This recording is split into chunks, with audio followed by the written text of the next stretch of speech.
Okay, let's just talk about our relationship with productivity for a second. Because for so many of us, it's gotten, well, pretty toxic, right? It's this nonstop pressure to just do more, be more, and optimize every single second of the day. But what if I told you the secret to actually feeling good about your work isn't another productivity hack, but a really beautiful ancient philosophy? I mean, does this sound familiar at all? That feeling in the pit of your stomach, that constant low-grade anxiety, that you're always behind schedule, you're always racing the clock trying to cram just one more thing into a day that's already bursting at the seams? It's totally exhausting, isn't it? Well, that feeling, that's exactly what we're going to get into today. So yeah, let's just call it what it is. It's a trap. We've all been sold this idea of hustle culture, you know? The idea that our self-worth is somehow tied to how much we produce. And it's this endless chase for more, more, more that ironically leaves us with so much less.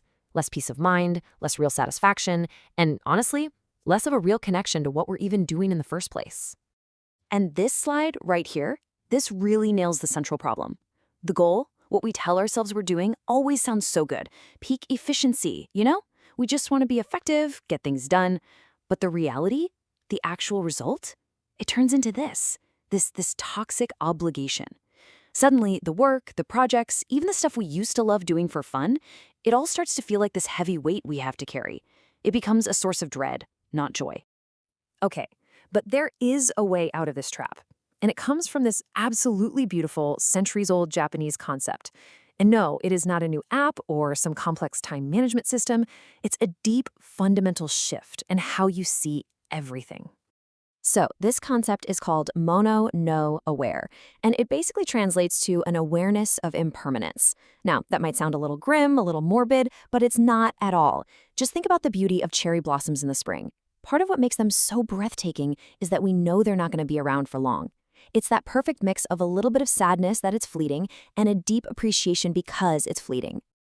This phrase just perfectly captures the feeling.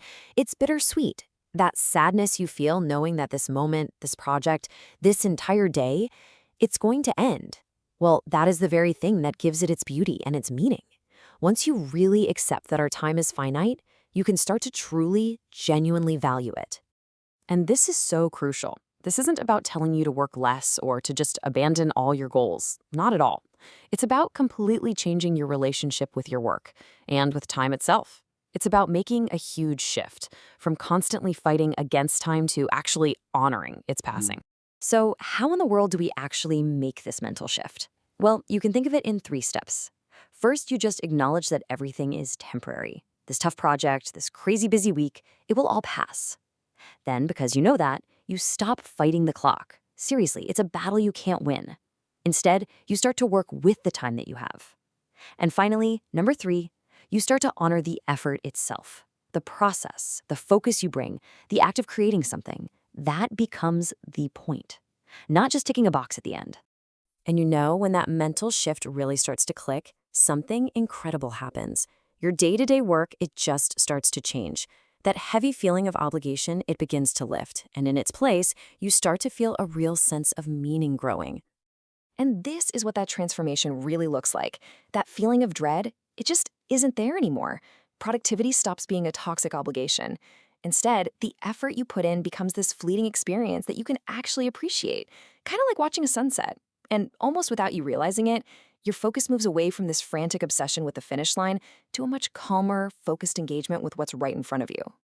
So this really brings us to the big idea, the ultimate takeaway from all of this. It turns out we've been chasing the wrong goal this whole time. The point was never to become some perfect, unstoppable productivity machine. The real goal is something so much more human and so much more meaningful. With this kind of mindset, productivity completely transforms into meaningful, fleeting presence. It's all about being fully there for the work while it's happening, appreciating the moment for what it is, and then being able to let it go.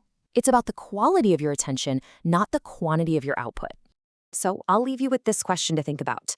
What if we've been measuring the wrong thing this entire time?